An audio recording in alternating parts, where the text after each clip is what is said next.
For more than 40 years, we've thought we knew what Star Wars was about. A simple battle between the light and the dark. The Jedi and the Sith. Or what we've been told is that it's a story about good versus evil. But what if that's not the real story? What if the endless war, the cycle of fallen republics and rising empires, isn't just history repeating itself, but a deliberate feature of a broken universe? What if Lucas wove a much older, much stranger spiritual secret into the fabric of the Force? A secret that explains why the galaxy is a place of constant struggle and why only a few can ever truly grasp its power. And so today, we're pulling back the curtain on a hidden Gnostic truth that will change how you see Star Wars forever. So when Lucas created Star Wars, he leaned heavily on Campbell's The Hero's Journey.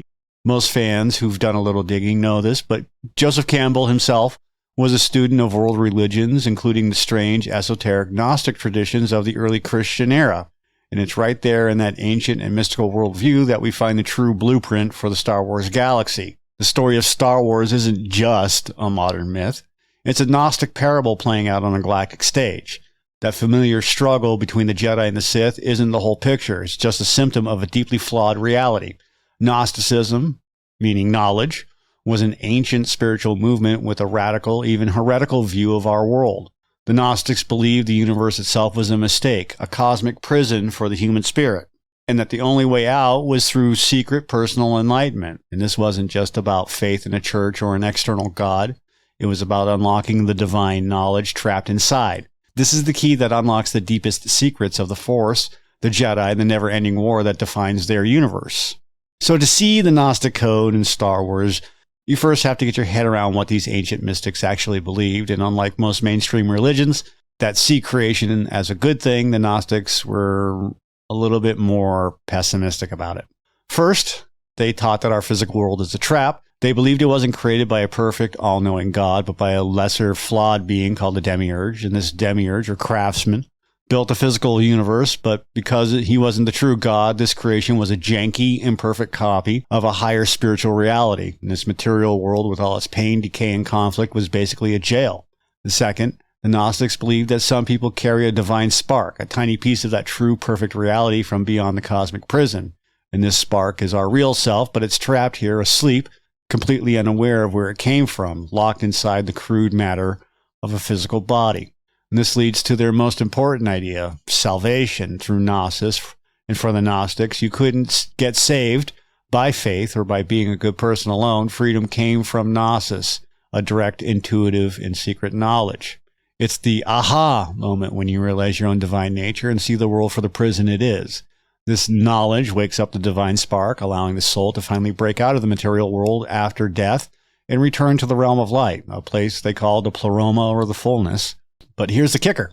This path isn't for everyone. Gnosticism was inherently elitist. They believed humanity was split into groups, the Hylics, which I've mentioned previously, who were purely material and honest and hopelessly lost, the psychics, who could find a lesser salvation through simple faith, and the spiritual elite, or the pneumatics, who are the only ones born with a divine spark and capable of achieving true Gnosis. A flawed creator, a fallen world, a trapped divine spark, and an enlightened elite who held keys to freedom. And this isn't just ancient history, it's the exact structure of the galaxy far, far away. So in the Gnostic story, the Demiurge is the ruler of this physical realm. He creates and imposes order, but it's a soulless, ignorant order that's ultimately a cage. So what's the Star Wars equivalent? The Galactic Empire. It's the ultimate expression of material power and control. It crushes individuality and imposes a sterile, fearful order with its legions and starships. And its ultimate weapon, the Death Star, is a machine that kills planets, the perfect symbol for a power that only understands matter and death, the polar opposite of the living force.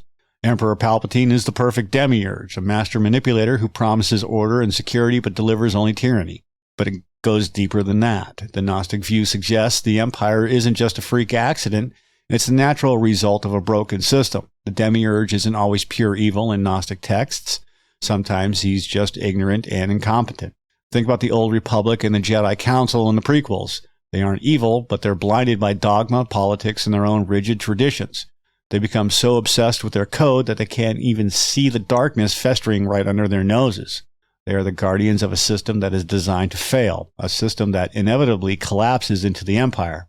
This is a classic Gnostic idea. The official established authorities even with well-meaning ones, are part of the problem.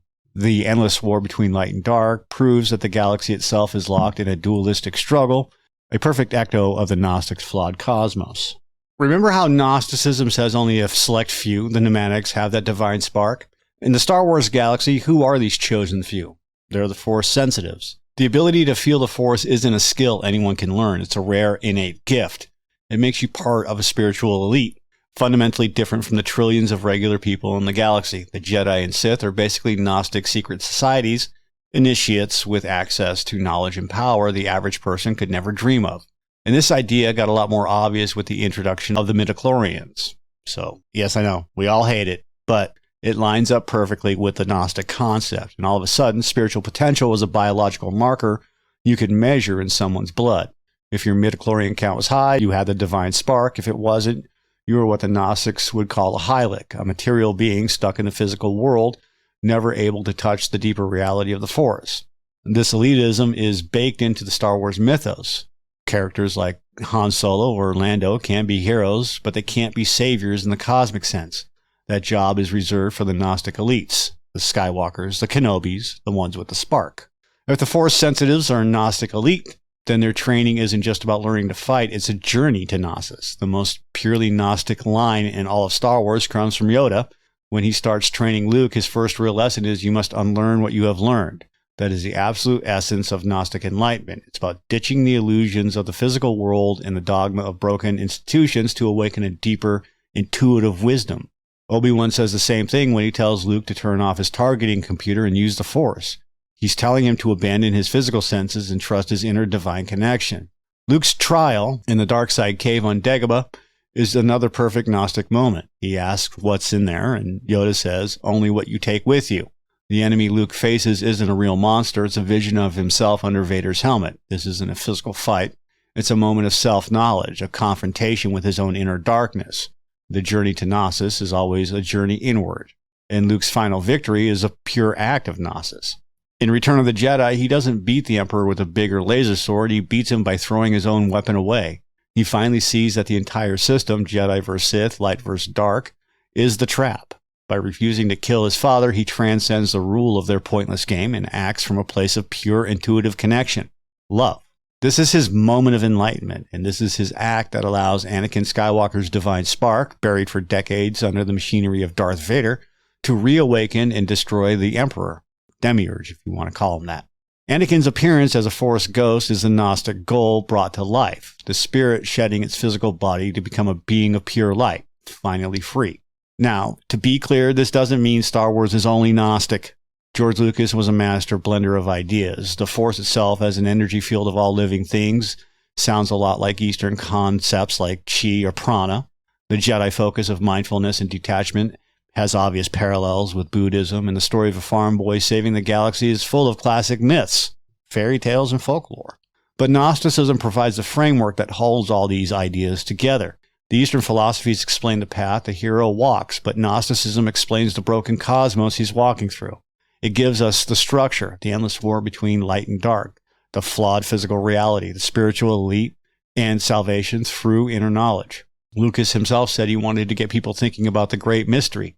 In Gnosticism, he found a powerful ancient story about rebelling against a flawed reality and finding truth within yourself, which is a perfect myth for our time.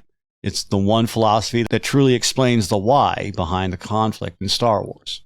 For years, we've cheered for the heroes fighting the evil empire. We saw it as a simple story of good guys versus bad guys. But when you put on the Gnostic glasses, a deeper, stranger, and maybe even more tragic story comes into view. The war isn't the exception. It's the default setting in a fundamentally broken galaxy. The Empire isn't just a political enemy. It's the Demiurge, the warden of the cosmic prison. The Jedi aren't just space wizards. They're the pneumatics. The elite few carrying a divine spark in a divine world, and Luke Skywalker's quest is more than just a hero's journey. It's the timeless Gnostic struggle to wake up, find the truth within, and escape the trap. Looking at Star Wars this way doesn't take away the magic. It adds a whole new layer. It turns a beloved space opera into a powerful spiritual allegory about the cosmic human condition.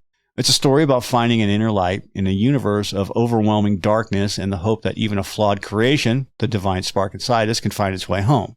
The real secret in the stars is that the ultimate battle isn't for the galaxy, but for the soul.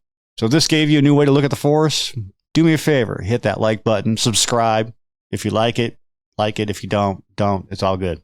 And if you want more deep dives into stories that we love, like what other movies do you think are secretly Gnostic? Let me know. Let us know your theories. Have a good day.